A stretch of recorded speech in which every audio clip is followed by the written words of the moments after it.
The broadcast is now starting. All attendees are in listen-only mode. Hello, Vanderbilt alumni and friends. This is Celia Gregory here at Alumni Career Services at the Alumni Association, and so excited to do another webinar with Ms. Hallie Crawford. This has been a monthly series in 2015, and we took a short break in the summer, but we intend to present great career topics that are really going to impact the way you work and live, and would love your ideas as we continue to schedule monthly webinars. So thanks for being here today. A little housekeeping as usual. If this is your first one, you're not familiar with GoToWebinar, there's a little sort of toolbar on the side. We are going to just do our audio until the end of the portion, and then you can write in questions that we will have Hallie get to. But feel free to write those in as we go. We are just going to hold them till the end. So everybody should be muted except for me and Ms. Hallie. I'll tell you a little bit about our presenter today. She is a career coach, speaker, and author based in Atlanta, whose company Create Your Career Path helps people find their dream job. Hallie graduated from Vanderbilt in 1995 with degrees in interpersonal communication and psychology, and of course this really lends well to her work with people in coaching capacities. And for more than 10 years, Hallie and her team have helped people of all ages worldwide achieve their career goals. She's published numerous books, including Career Transition Tips for Singles and Identify Your Ideal Career Path. She's also regularly featured as a career expert in the media. She loves working with universities, including but not limited to her alma mater, and also ends up working with UGA, University of Colorado, and Georgia Tech to enlist her expertise for career programming. So this will be wrapped up within the hour. Overcoming the Impostor Syndrome is our topic today, and it will be archived for your viewing later. I'll also send everybody that registered for the webinar, whether you can participate for the full time or not, the slides by the end of today. So I think the audio will be the most helpful, especially with the Q&A portion at the end. But rest assured you will get a PDF in your inbox, so check for that, and then check our website next week, the Expert Advice site, and I'll send you a link to where you can find the full recording ultimately. So thanks again for joining us, and now I'm going to turn it over to Hallie. Thank you, Celia. That was wonderful. Thank you, everyone, for being here today, especially on your lunch hour. Really appreciate your time. And I have to say, of course, that Vanderbilt alumni are my favorite. Just don't tell anyone else, right? So thanks again for being here, guys. So we are going to talk today about overcoming the imposter syndrome, okay? And I'll show you our agenda in just a moment here. So I have to be honest with you. I feel like this was me when I was in my early 20s, and sometimes I still feel like I'm that age. I look young. I'm actually 42, but still have good genes and look pretty young. But point being, I want you to know, and I'll be really honest with you all, that I feel this sense of having this imposter syndrome all the time. And I wanted to tell you just a quick story. My mom lives here in Atlanta, close by me, and I saw her the other day, and sometimes, you know, I'm getting advice from her when I'm having trouble with, you know, personal issues, whatever it is, or business, and she'll give me this great advice, you know, like this just really wise, sage advice. And I said the other day to her, I said, wow, that's so good. Where did you hear that? And she looked at me and she said, Hallie, I read it on your blog. And so I want you all to know that even people like me who have, you know, started their own business, and I feel and am very successful, I'm very grateful for that, can still feel this way. I would say I feel this way, a sense of, you know, being an imposter in some sense, about 40% of the time. Sure, it depends on the day or the situation, which it probably does for all of you as well. And sometimes for me in particular, it's hard because I work at home alone, so it's easier to kind of psych myself out. But I wanted to say just kind of upfront for you all that I completely understand this because I experience it myself pretty frequently. And here's the deal. So that was then, right, and this is me today. I've got this great website and this great business. But sometimes I make mistakes in my business, and there are voices in my head that say, you're not as great a business owner as you look. Or if I don't know an answer for a client, I feel bad. And we get kudos all the time on our services, and our reputation in the industry is fantastic, but still, I can have these voices. And so I want you all to know that this is a normal phenomenon. And even if you're incredibly successful in your career, and you probably are, it can still be normal to feel this way, which is part of why we want to talk about it today. It's a pretty big deal. So here's what we're going to talk about. Here's our basic agenda, okay? we're going to define, and I'm going to explain to you what this imposter syndrome is. I mean, you can kind of get a sense of it just from, you know, the words and the language, right? But we're going to talk about it a little bit more. I want to talk with you all about the impact that it can have on us. And what I have found with clients and just learning about this is that there is an internal impact and an external one as well. And usually the imposter syndrome, it starts with that internal impact, right? How we feel and maybe talking down to ourselves. But then it results in an external impact, and we'll talk about that too. Number 3, the third thing is we're going to talk about some tools to manage. And number 4, the fourth thing is we'll talk about some action steps. I want all of you to walk away today with at least one action step that you will take in the next week. How many people here, and I can't see you raising your hands, but have gone to a webinar like this or a presentation or listened to a podcast and we're all jazzed afterwards, we're going to make changes and do things, and then our phone rings or our kids are crying or whatever happens and we don't do something about it. So I really want you all to focus on at the end, let's come up with action steps, but keep them short and sweet and easy for you to do as well, so that you take forward action or, you know, start doing something about this for yourself, but it doesn't feel too overwhelming. Okie doke? All right, so that's where we're going today. So let's talk about the definition of the imposter syndrome. And take a look at this slide, everyone, here. So here's the basic definition. I love Wikipedia. Okay, I know it's not always 100% accurate, but I've double-checked this in multiple places, and this is the basic deal here. It is kind of a psychological phenomenon, and what happens to people is they're unable to internalize their accomplishments. In some cases, they're convinced or feel like a fraud, and for whatever reason they feel like, oh, I don't deserve this success, or I haven't earned the success maybe that I have and that they've achieved. And sometimes they'll assume it's just, you know, luck that got them there or a break that they got rather than like their talent. And now I want to kind of frame this out for you all too as well. Like, I think there are varying degrees of this, right? I feel like an imposter sometimes, but it's not debilitating for me. And so what we're doing here today is we're looking at, okay, what degree do you have this? How bad is it for you? And understanding that in a lot of cases for us, it's just something we need to kind of work around and just deal with as a negative inner voice, okay? But please know that it is something that has been studied, and it is a fact that a lot of professionals have this problem and this issue once in a while in their career, however often. Okay, so that's our basic definition we're working from today. So take a look at this next article, this next slide here. So at the bottom there's a link to the full article here from Inc. magazine, and I liked this because if you take a look at this and just read it for a second, this guy, Bud Stockwell, owns a big health food store. Okay, it's called Cornucopia. I believe it's in California. And he's a successful guy, right? And in some ways, that can seem at odds with being an entrepreneur, because I think even more so, we feel like, oh, goodness, entrepreneurs must be really confident to take all those risks, right, and start their own business. But what I want you to look at and notice here is that, yeah, even very successful people do this. So don't just assume that everyone who is successful is walking around feeling so confident all the time, even if they seem so, okay? It's normal to have this. And the key here, everyone, is to not allow it to like stop you in your tracks or freeze you, so to speak. It's normal, we just can't let it stand in our way, okay? So I wanted to share that with you really quickly. I thought that was good. So let's take a look at this next slide here. So I'll let you read it for a second. And these are studies, okay, that show that about 2 out of 5 successful people consider themselves frauds in one shape or form, okay, not all the time necessarily, but that 70%, pretty big percentage, I would say, of all people, professionals included, feel like imposters at one time or another, okay?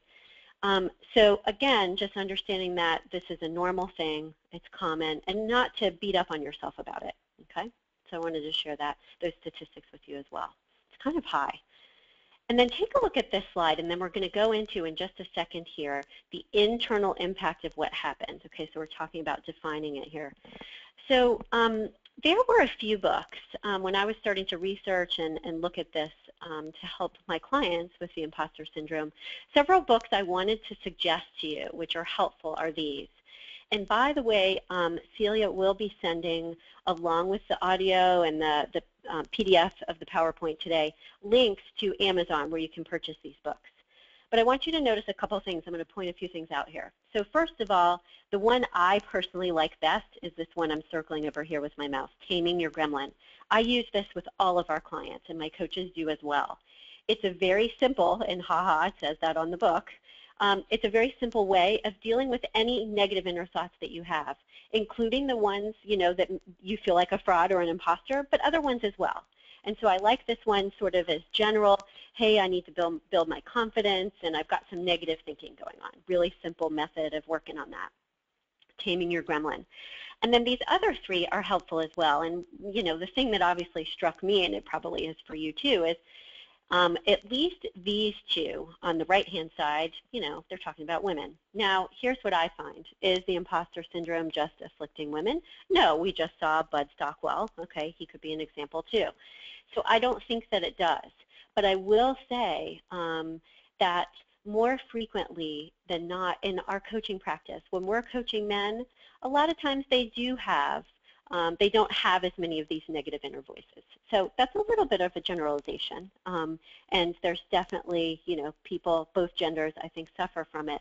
But at least the research tends to focus a little bit on women having more of this trouble. Okay? So these are some good recommended books that if you feel like this is something you need to dive even deeper on after our webinar today, feel free to check those out. Okay? So let's talk about the impact for a moment here. I love this picture. This was just so perfect to get here, feeling like a fraud. So awareness is the first step in anything that we need to deal with, right? And it's a huge one. So I want you all to think about this. Again, get your pen and paper out, whatever works for you. But think about these on this slide for a moment. Which of these do you fall into? Do you feel like a fake? Do you attribute your success to something else besides your talent, like luck or whatever it is, or a boss that liked you? Or do you discount your success at any time? And write down which one, is it one of them or all three of them? Write down which ones afflict you the most, because this is part of what you will do in order to determine your action steps closer to the end. And while you're thinking on this, I wanted to tell you a quick story. And then in the next slide, I want you all to share, please, in the chat box, how you experience this imposter syndrome. So be thinking about that, okay? And feel free to enter it into the chat box whenever you're ready. So quick story. I had a client, Beth, who worked here in Atlanta at Home Depot. And after we coached for a few sessions, she admitted to me she didn't have a college degree, but she was a marketing director at Home Depot, pretty high up. And she had all of these categories. She suffered from all of these things. She felt like she wasn't as talented as others thought she was, especially since she didn't have a college degree. She felt like she got some lucky breaks along the way because her bosses liked her and promoted her because they liked her as opposed to valuing her talent, right? Not good. And as a result, she consistently discounted her success. She didn't value herself enough, and she felt that even though she did not want to stay, she wanted to leave Home Depot and move on because she was really unhappy, she didn't think she could. She was like, nobody else is going to hire me. So really, difficult for her and something we needed to work on. And I will share with you a little bit later in a few slides how we helped her with that. But I want to hear from you all for just a second here. How many people feel this way at one time or another? So think about your situation. And honestly, for you too, how much of the time? Is it less than 50%, more than 50%? And go ahead and write that down. And think about for us right now when you feel like it more than others. So for example, do you feel more like a fraud, for example, or you're really nervous and you just feel like more of an imposter before you're about to give a speech? Or maybe you're handing in a project or in front of a client. I tend to feel this way like right before speeches sometimes. I get nervous and I'm like, do I really know what I'm talking about, even though it's been 13 years? And if I get tough feedback on an article that I've written and posted out there on LinkedIn, honestly, that's sometimes hard for me too, okay? So if you all can go ahead for us, and we'll pull out a couple. We will keep it confidential, okay, so I won't name any names. But give us some examples of times when you have felt, or in general, when people may feel like imposters. I gave you some examples already. What are some of the examples you might have of, oh, I felt this way when my boss is being tough on me, or whatever it is? Do you freeze during meetings sometimes?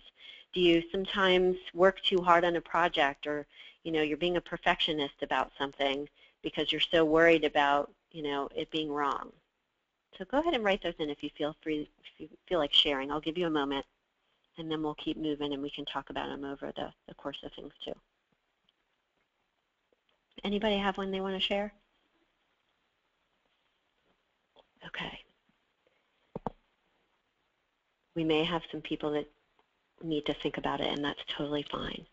I'm going to keep going, everyone, and please do feel free to share in the chat box. It's down there on the bottom right.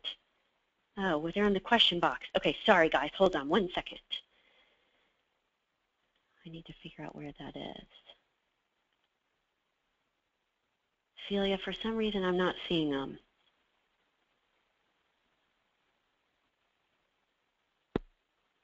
Hold on, everybody.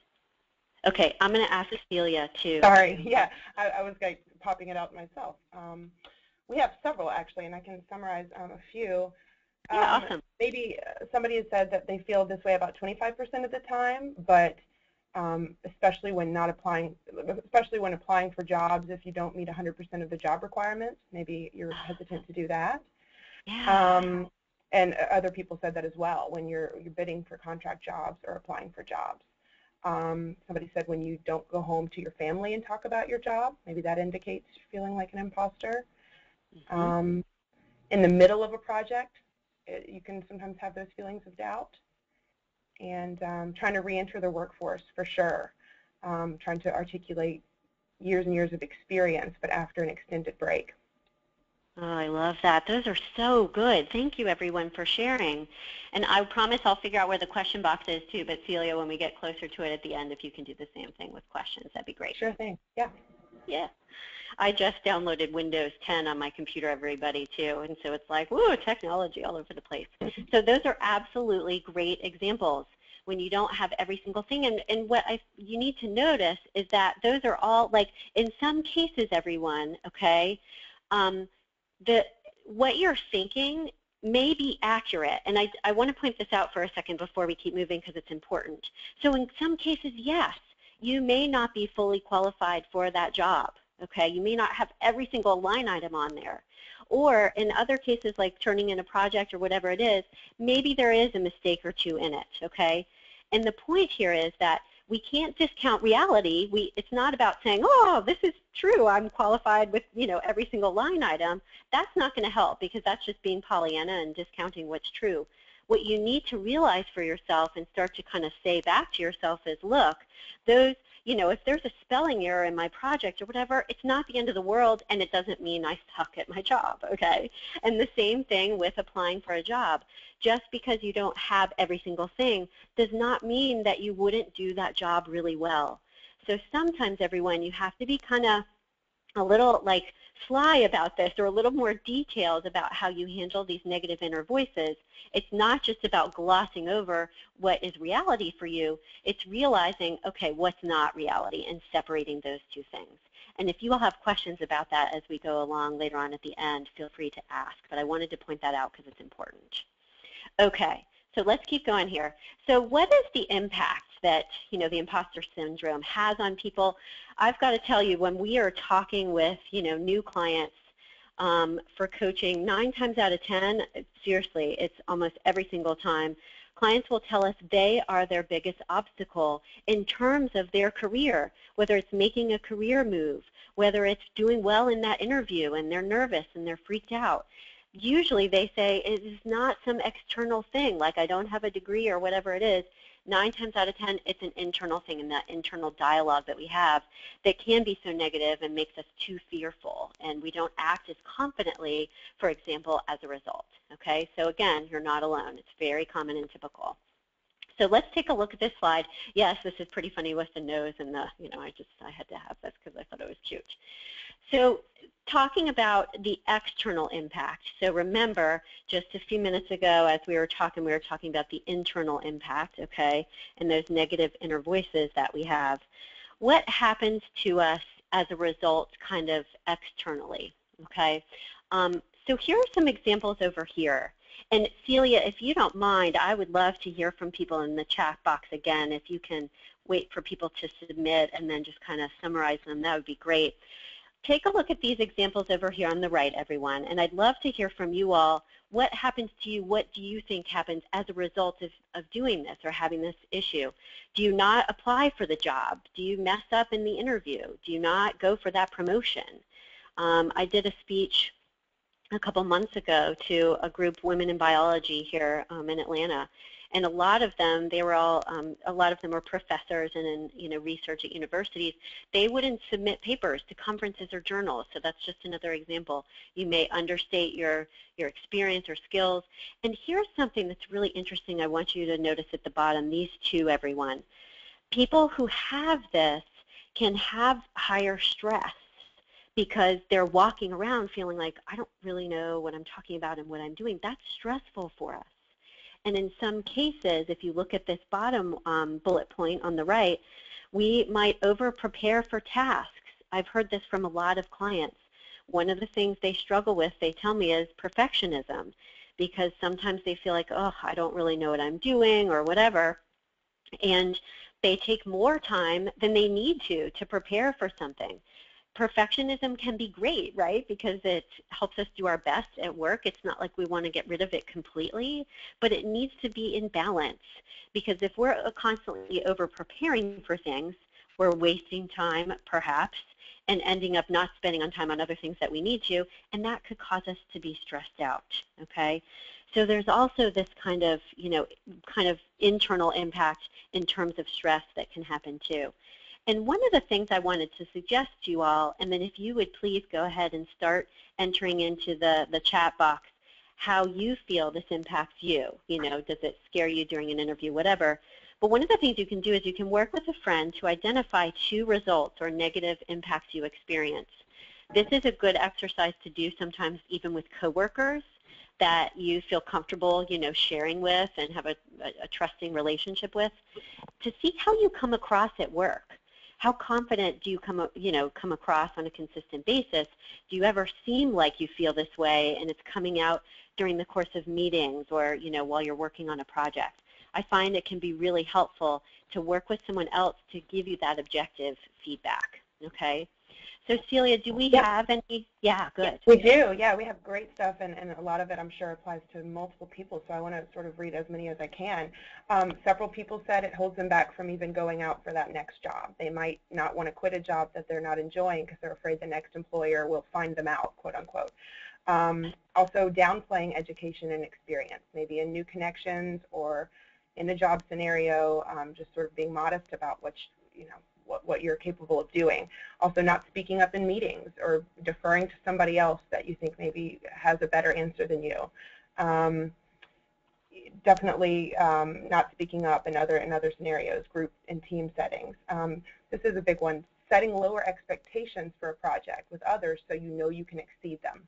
Oh, wow. That's a really good one. And Celia, we've got plenty of time. I'm so glad you're reading these. That's great. Right. And some of the questions from earlier, too, that this might relate to folks, during performance reviews or performance ratings, being surprised that you got as high as you did. People think as highly of you as they do, assuming the other people on your team maybe are performing better than you do. Also being hesitant to meet new clients and feeling like when you have to establish credibility early on as a consultant, it's hard to feel that confident about the subject matter. You're afraid they're going to find you out. Yes, totally. Those are so great. The lower expectations especially, that is not one I had thought about. And goodness, that makes perfect sense. And how, in a way, like self-sabotaging we can be without even, fully realizing it, I think. Those are great ones. Thank you, everyone, for sharing. That's fantastic. I would say, just to share with you all, and then we'll go to the next slide here, and we will start to talk about tools. But the impact for me is that just sometimes I'm not my best self, and like I might avoid doing work that I don't feel as good about or confident in. And if I'm taking action, I might not handle it as well. And I think this could be one of the things we add to the list for today, is that being more reactive than proactive, because maybe we're avoiding things. Those are some ways that I experience it myself. So those are great, and everyone, make sure that you write down for yourself, okay, these are 1 or 2 things that happened to me as a result, so that you can start to try to work on them and be proactive about it, okay? Hallie, right. one more. Sorry, I thought this one was go. Yeah. universal. I know a lot of people can relate to the over-preparing and just feeling like you never quite have it right, but the opposite is also true, where you procrastinate and feel very lethargic and unwilling to do the work that you know you can do because you don't feel as confident. You feel like you're an imposter. Yes, that's perfect. That's the one that happens to me. I avoid things and I procrastinate. Yeah, so that totally makes sense too. So these are great ones. Thank you everyone for sharing. And like I said, obviously we've got a list here on the right, but there are so many ways that we probably do this, I think, without even realizing it. And remember, awareness really is the first step. I mean, not to make it too simplistic here, but what I find with these kinds of issues and like any negative self-talk or negative thinking that our clients have, normally just realizing that they're doing it in the first place and starting to recognize those patterns and themes makes a huge difference, because now they're like shining a light on it and they're being objective about it and saying, oh, okay, this happens, so now I need to do something about it. So keep in mind, everyone, it might seem like, ooh, it's kind of overwhelming, but awareness is really a huge first step, makes a really big difference. Okay, so let's take a look at this next slide. So first of all, like we said a second ago, identify if you have it and how often. Awareness is the first step. It's a big one. Let me give you, and there's some here, and then there's some on the next slide as well written out, some tools to manage. So first of all, this little PDF-y thing at the bottom is a website. It will take you right to a scoring system from Pauline Rose Clance. I honestly can't remember. I think she's a psychologist who deals with this, okay? And it's a cool little tool to test how badly, so to speak, or how much you suffer from this. I hate to make it sound that negative, but you know what I mean, how tough it is for you. So you can kind of score yourself on the imposter syndrome using this link here. So feel free to take that afterwards. And it's helpful because it can give you some additional ways that you may be like experiencing this that you may not have thought of already. That's part of why it's helpful. But here are some thoughts. And by the way, everyone, if you would like to start sharing in the chat box even now some ways that you might suggest or can think of that people can manage this, please feel free to start sharing them, because we'll bring them up as we go through these next slides here too. So a couple of thoughts, everyone. Okay, number one is, as a tool to manage, is I'll have clients journal for a full day or just half a day regarding their negative thoughts. Like I'll have them have, okay, get a little gremlin journal and just put it by your computer at work and write down, okay, what are the thoughts that you have on a consistent basis? And what they start to realize is how they have more than they thought they did, and it's more frequent than they realized. But the good news is that it's usually the same thing over and over. It's not like they're thinking 20 different, terrible, tough things. It's usually the same kind of thing happening. It's like a broken record, which means it's a little bit easier for you to manage. So journaling is one way to work on this and identify what happens and what you say to yourself. Second, identify and manage your negative thinking, including realizing that a single mistake does not reflect on your abilities. When you journal about your gremlins and these negative thoughts, you start to realize, it's just these negative thoughts. It doesn't necessarily represent reality, okay? And also, on the flip side of it, it's a great idea at the end of each day, even if you just do it for like a couple of weeks to get you in the mode of doing this, in the mindset, it's a great idea to journal about what you've accomplished during the course of that day. So daily accomplishments can help you feel better for that week. It could be like a brag book. You could have a separate book for this and write down larger accomplishments in your journal or on your resume and review it every 3 to 6 months. It's a great idea, by the way. This is a good way to keep your resume up to date, sort of as a side note, because you're constantly, writing down your accomplishments. So when it is time to brush off that resume, whenever that is, you'll be ready to go. So those are a few tools that you can use to manage, okay? So let me give you a few more here, and then maybe, Celia, if you want to read some of them out after I'm done with this slide, we'll start to move towards everyone thinking about their action steps, okay? So client Beth that I was talking about a few minutes ago, the woman who worked at Home Depot to improve her confidence. Here are some of the things that we did, and so I'd like to suggest to you all that you pick out 1 or 2 of these, even if it's just one for the next week. That's reasonable. So first of all, one of the things you can do is interview others to feel more confident in your skills. We did this with Beth, and she realized she uncovered skills that she kind of took for granted. We tend to, the things that we do well, everyone, we kind of discount them and think, oh, everyone does those well, so they're not, you know, it doesn't make me unique. That's not true. So interviewing others and asking them, hey, what do you see that I do really well, can be very validating, but also may point out, you know, a couple skills you didn't realize were actually that or that you had. The second one here is affirmations. So writing down positive affirmations, and not just like I am great at my job, that's kind of generic, but like, you know, I do really well at financial analysis, or whatever it is that you do. Like, write up a more positive affirmation that you can buy into and that you know is accurate and true, okay? And part of this for Beth, when we wrote down affirmations for her, this helped her better identify what her brand was and what she brought to the table, and it gave her more confidence as a result. Another one, number 3 here on the slide, we'll have our clients do is write down all their accomplishments since childhood. It's kind of fun because you even come up with childhood things. And it does, it builds their confidence simply because in some ways you see, you know, look at all these 20 things I've done, and there are things that you may have forgotten about. And the last 2 here are very helpful, everyone. So pick and choose from this list or come up with your own. But taking small risks every day can enormously build your confidence. Here's the deal, everybody. Confidence is like a muscle. You need to work it out consistently and use it and do something about it on a regular basis in order for it to grow and stay put, okay? And taking small risks, speaking up in the meeting, talking to someone cold at the grocery store, whatever it is, if you are more introverted and you don't do that as well. Think of a small risk you can take every day. It will help build your confidence, okay? And then this last one is so great, and Celia very kindly shared with me this TED Talk on body language. It's awesome. You guys need to check it out.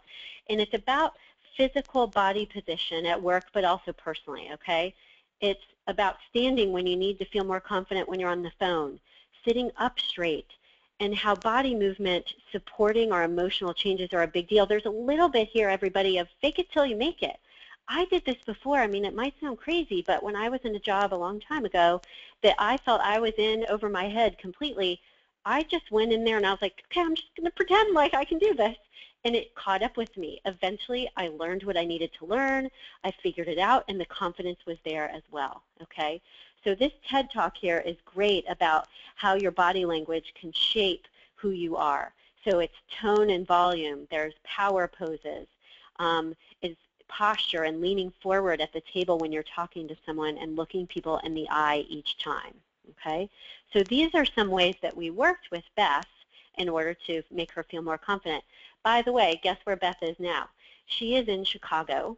She got a huge promotion and a fantastic job at Sears in Chicago, and I can say all this because I'm not using her real name. Anyway, it doesn't matter. But point being, it was such a fantastic opportunity for her. Her whole family moved up there for her to take that promotion. And so it made a huge difference in her life, and I want you to know you all, too, can make something like that happen, in part by managing these voices. So, Celia, what have we got for some action steps? We're going to show this slide here for a minute. Did anybody share anything? Yes, absolutely. Definitely people reiterated making a list, making a physical list, big and small accomplishments, and being able to see those before you so you can put your successes into perspective and really quantify those. This is a great one, and I have colleagues that do this as well, saving the emails that are sort of pats on the back or kudos from your colleagues or partners in your work that really show that you're having an impact on others and that people appreciate what you do. Other positive self-talk, just affirmations and even mantras if that's what needs to happen. A weekly journal, somebody else said that as well. And definitely just the writing. You're almost convincing yourself before you even convince others. Yeah, I love that. That is so good. And I love the one about emails. I've heard of people doing that. By the way, it's so great not just for your confidence to have that, but those, especially if it's from, you know, customers or clients, you can use those later as possible references and put them in like a brag book for your job search. You know, these are some things that other people have said to me, and those are people you could ask for like recommendations on LinkedIn. So those can serve two purposes. Those are wonderful. Thanks for sharing those.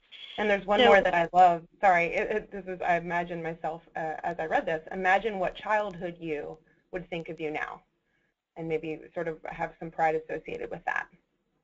Oh, I love that one. That is so great. I'm glad you said that one because I could totally resonate with that one too. They would be really proud. So thank you everyone for sharing. That's awesome. So think about this. We're talking about identifying action steps, obviously. And like I said earlier, and then we'll move to the next couple of slides and start to close things out, and we'll have some time for Q&A.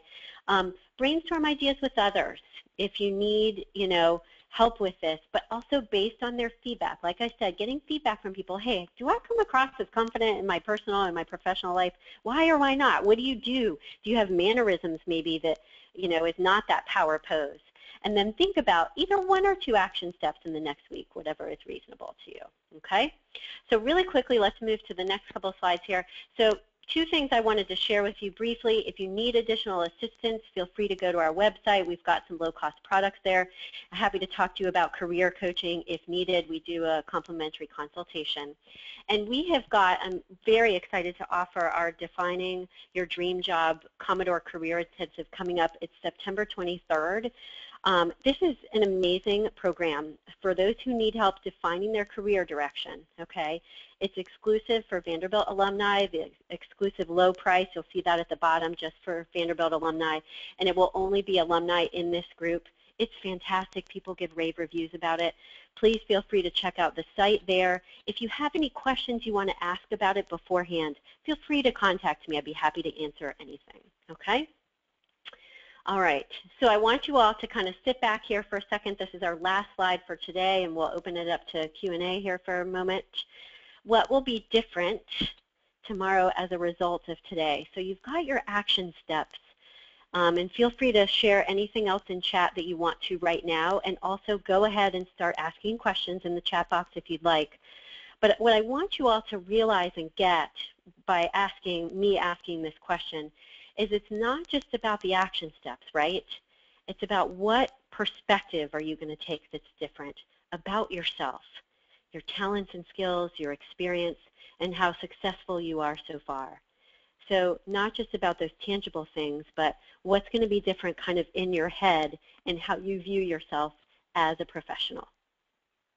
Okay, so thanks for being here, but let's go ahead and go to Q&A, Celia, when you're ready. Sure. Thank you so much, Hallie. And one of the suggestions that came in early before you spoke about the Career Intensive coming up was to find and keep an accountability partner for maybe career-related things, personal things. And I have to resonate. That's what the Career Intensive every couple months that we do one really does for folks. All of the great discussion that's been on the chat box so far makes me think of how great in a microcosm, in a group of 3 to 10 people, that conversation must be really enriching for each person. So thanks again for partnering with us in that way, Hallie. And of course, I will send everybody on this call many links and many opportunities to reserve a space in the Commodore Career Intensive, which begins September 23rd, but goes 4 sessions across different weeks in September and October. So that's my little 2 cents. But a couple questions, and this also came in earlier before you spoke of Beth's confidence. Is this really just amounting to low self-esteem, or is it different? Is it a problem that's unique to job stuff, or is it just a general, you don't think highly enough of yourself? Oh, that is such a good question. I think it depends on the person. It is not just about job stuff. For some people, it could be. Some people may be very confident, let's say, in their personal life, and for whatever reason, maybe they're in a new job, or maybe they're in over their head, or whatever it is, and their confidence in their job just isn't so hot. But for other people, it can be, I can't believe I just said that. For other people, I get so excited, I stumble over my words. For other people, it can be across the board. And so you need to, like each person needs to evaluate for themselves, okay, where do I tend to see this? Is it in my personal life only, in professional life only, or vice versa? And I would guess that it usually bleeds a little bit into both. But definitely think about it for your own situation. And this is part of why I do think it can be helpful to ask friends and family how you come across. but then also ask people in your professional life too, because you may kind of get two different pictures of, more confident here, less confident there. That can help with it. Fantastic. And to that point, how can you tell if it is a case of you're in over your head at work, and that might lead to a conversation about finding different work? How do you know? Yeah, absolutely. Okay, so that's a good question too. So I would say, and I'll use me as a quick example, because I think that might help answer it best. So the job that I had where I was in over my head, there were certain skills that I didn't have that my boss, sort of expected me to, to have right away, or whatever it was, doesn't matter. But there were things that I could learn. And so if you're in a job where, let's say, you need to be naturally talented at something, you're in sales and you really ought to be an extrovert, but you're really introverted, it's probably not the right fit, right? But if there are things that, you're not quite qualified for yet, or you feel like you're in over your head, but when you think about it, okay, well, I could learn those. I've just got to give myself a little bit of time. There are things that can be learned and that you can learn because, you're smart enough to do so, let's say, then you're okay. So for me, for example, working, in any sort of financial job or capacity, that'd be horrible. I don't have a knack for numbers. They freak me out. It's not my thing. And even though maybe I could learn some of it, I just know it would be bad. I couldn't learn all of it just because I don't have the mentality for it. I don't think that way. So that would mean that that kind of job would not be a fit for me. So you kind of need to evaluate it that way. Does that make sense, Celia? It does, and it sort of dovetails into another question/statement, which is sometimes we're held back and feel the imposter syndrome really acutely when we feel like we should have all the answers maybe in a new position, and you don't want asking questions to indicate that you're not ready for this job or that you don't deserve it. So again, more of a statement, but another we're all in this together sort of comment from one of our attendees. Yeah. Another question we had was, how do you defeat the imposter feeling when you're getting no responses from your job applications after a long period of time? Yeah, gosh, that's a good one. So two things. Number one, if you're not getting responses, I would evaluate just your job search process that you're going through. For example, if you're only just applying for jobs online and you're not doing any networking, studies show that that doesn't work.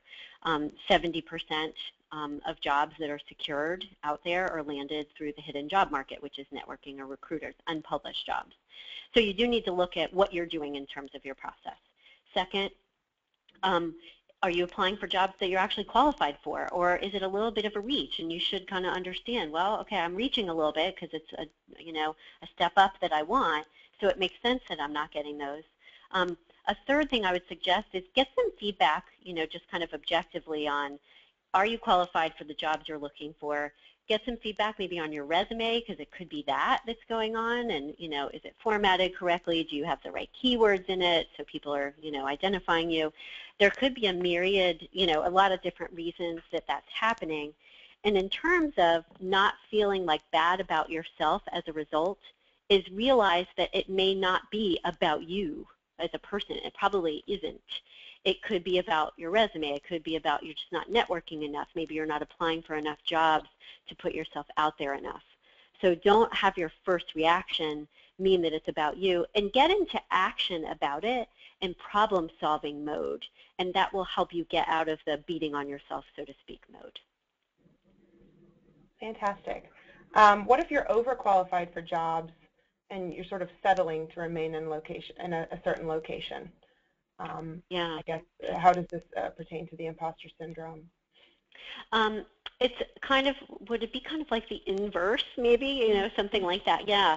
So when you're overqualified for jobs, you may feel like people are going to say, well, why are you doing this? And they're going to discount you and not, or discount your application and think, you're going to leave right away or whatever. When you're overqualified, there's no one-size-fits-all answer necessarily. But what you need to do is you need to focus on, why you're qualified for the job, and focus on, okay, number of years of experience that you have in that specific area or whatever it is.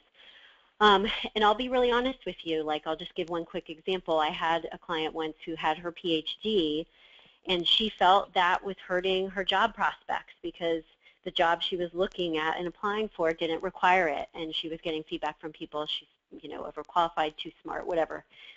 She took it off her resume. It's not lying. She would talk about it, you know, during the course of the interview process. And remember, we always have to be really honest on our resume, but in some cases, like if there's a job that was a long, long time ago and, you know, your resume is going longer than 2 pages anyway, just take it out. You know, it's not like you can share things with them as you go, and they will find out, you know, your age and any other qualifications through the course of the process. But resume writers always tell us that resumes are supposed to be geared towards, you know, those particular jobs and only show what's relevant for that, you know, position because it's prime real estate. So it's okay to massage your resume a little bit if you need to, just don't be dishonest.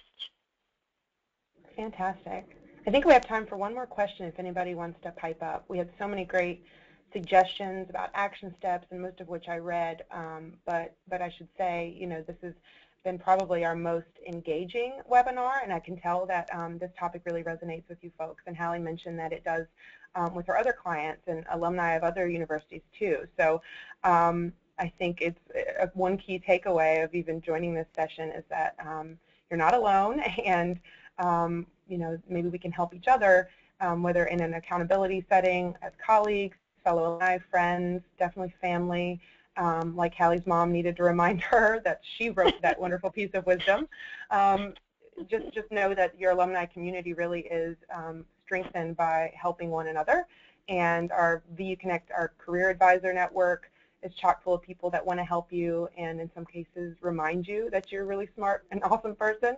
So please take a chance to explore your network, whether with the CCI coming up or just on your own, whether you're a job seeker or you're comfortable where you are, but you need that reminder that you're in good company. One question, Hallie, and I'll let you answer this. Can you tell us a little bit more about what would be covered in the 4-webinar series, the Commodore Career Intensive? Sure. So just to reiterate, it's about defining your career direction. So it's for people who are like, oh, am I in the right fit? I'm not sure. Or I know I'm not in the right fit. I need to figure it out. We basically cover our 8-piece career model that gives you everything you need to know in order to determine your career direction. So for example, what does fulfillment mean for you? What is your personality type? And what does that mean for the right work environment? What are your compensation requirements? What are your talents and skills, and what are the ones that you want to use in the right job?